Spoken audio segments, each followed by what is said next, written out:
Friday. You guys know who it is. You know what time it is. It's a whole thing.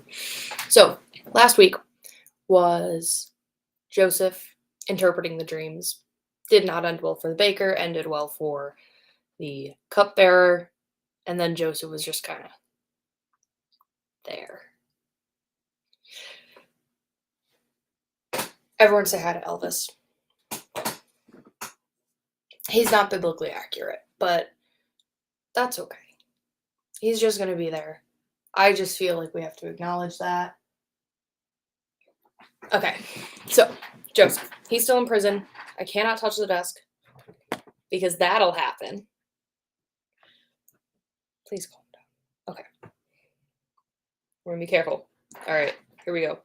So, the way that VBS does it, pretty on brand. It's not like last week's where it was kind of skirting around the whole Potiphar thing, which is fair because I don't really feel like explaining that one to preschoolers. But today, pretty straightforward. We're gonna start with Pharaoh. Okay, so Pharaoh, dude in charge. We all know this. He had a couple weird dreams, and the first one was there were like, I have the Bible thing right here. I don't know why I'm trying to remember it. So there were 7 cows. The way that it is described is attractive and plump. And in my opinion, that's a weird way to describe cows. But I digress. 7 cows, attractive and plump, came out of the Nile. They were in the Nile. They came out of the Nile. They're attractive and plump. Great. They start eating a bunch of grass.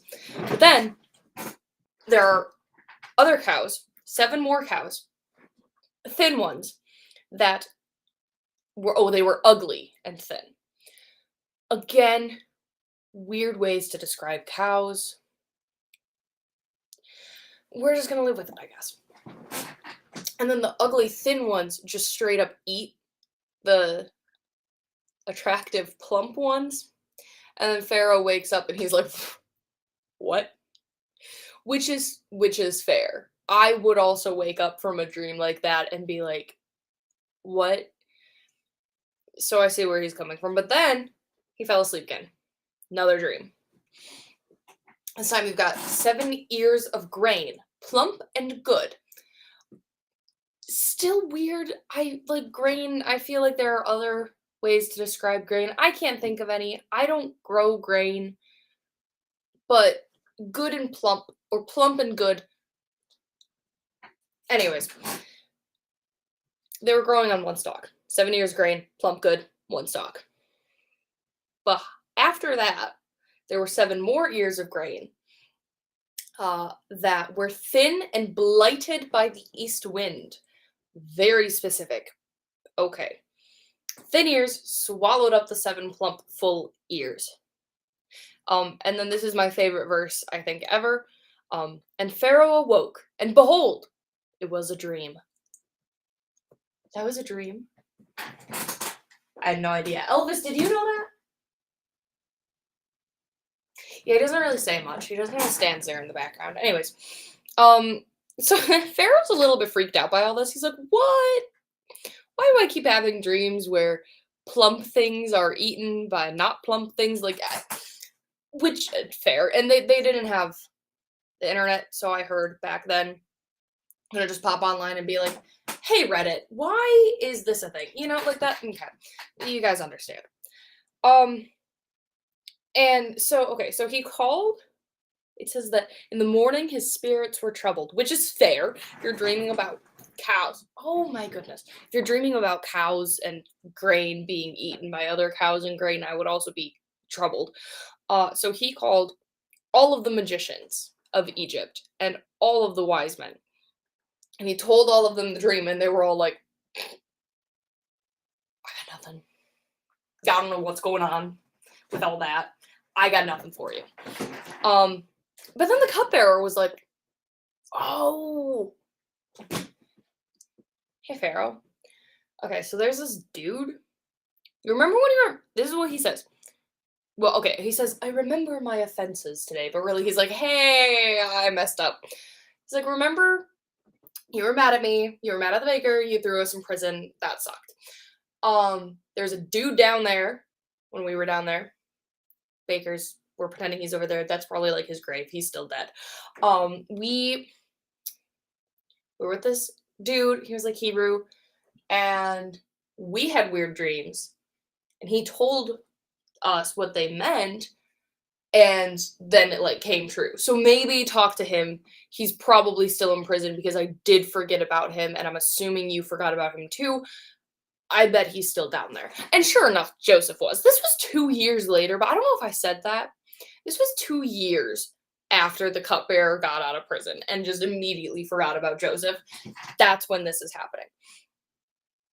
So Pharaoh was like, "Yeah, all right, I got nothing else. All of the wise men and magicians are just useless. So okay." Um, so they brought Joseph out of the pit, and he changed his clothes, which probably thank you for doing that. They didn't have showers in prison. Showers were only invented in like 1904, I think, which is crazy because I thought they'd be older than that. Anyways, um, they didn't have showers back then. So he didn't smell great to say the least. So he changed. That's a good idea. Um, Pharaoh told him about the dream, and Joseph was like, "Oh, well, okay." Backtrack because this is the important part. This is like the key point. Um, Pharaoh was like, "Hey, man, I had some weird dreams. I was told that you can explain that." And Joseph was like, "Oh, I can't. God can, but no, I can't do anything." And Pharaoh, I mean, Pharaoh doesn't really acknowledge that at all because it goes from okay, this is in Genesis 41, okay? Verse 16. Joseph answered Pharaoh, "It is not in me. God will give Pharaoh a favorable answer." Verse 17. Then Pharaoh said to Joseph, "Behold, in my dream I was blah," and he explains the dream. My assumption, what I like to imagine, how I like to imagine that conversation going down, is Pharaoh's like, "Joseph, I had a weird dream. I was told that you can explain it for me." And Joseph just goes, "Oh no, that's not I can't do that, but like God can do it." And then Pharaoh's just like, "Weird flex. Okay, this is what happened." Like I yeah, I get what they're saying though because it is important because that's like kind of the key theme in Joseph's life, you know. It's the whole theme of the story. Anyways, we're gonna get to that in a second. So Joseph he listens to Pharaoh's dreams and he's like, "Oh, that's easy. You're gonna have 7 years of like enough food. Like everyone's gonna be fine. You're gonna be chilling." But then the next 7 years, after that 7 years, the next 7 years, there's gonna be a massive famine, and Egypt is going to be wiped off the map because of it. Needless to say, Pharaoh was not thrilled.